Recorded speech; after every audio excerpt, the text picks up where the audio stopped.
Are you interested in going to colleges in the US? Did you know that over 70% of US college students suffer from student debt after graduation? Student debt has been a big issue for a long time and it doesn't seem to get any better.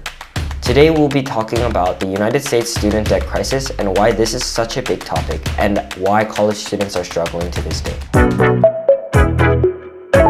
Looking at the graph below, we can see that starting from 2006, the national debt crisis accumulated by all students were around $500 billion. $500 billion is the GDP of some countries such as Belgium and Thailand. Just to think about that for a second, the more years we go by, the student crisis ceiling doesn't come down. It gets higher and higher, reaching about $1.73 billion during 2023. Just the student debt accumulated by US college students is enough to run Apple for the next 8.5 years. You might think that $1.73 trillion is not a lot of money because of the number of college students there are. However, the average amount of money a student accumulates in debt is over $35,000. To put into perspective, there are about 20 million college students in the United States alone, and 70% of those 20 million have college debt. 20 million students might not sound like a lot, but we need to also include all the other alumni students that graduated but are still facing debt. On average, United States college students pay off their debt at the age of around 50 years old. One of the main reasons for the student debt crisis not getting better is inflation and student salary not increasing as fast as inflation is. The reason why the amount of people still paying off their student debt just keeps getting higher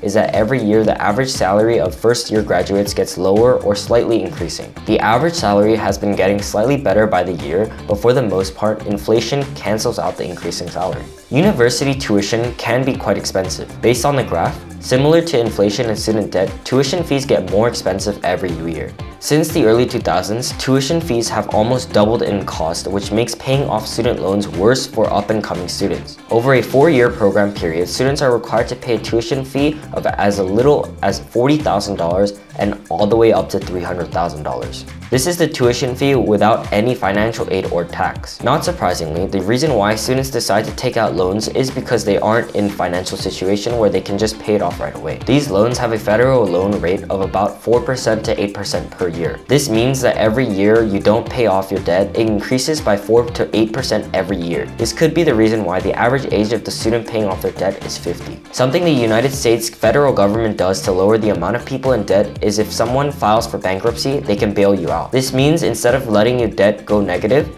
they can reset your debt to zero. However, something they cannot do magically is delete the student debt you accumulated. What this means is that even though the federal government can reset your debt to zero, your student loans generally tend to remain after your bankruptcy, unless you prove that paying the student loan would cause undue hardship to you and your family. If you're thinking about applying to US colleges instead of choosing a school just for the education, you should also think about the financial problems that may occur in the future. Although your future may mean a lot more with a better education, you wouldn't want your life to be in chains until you pay your student loans off.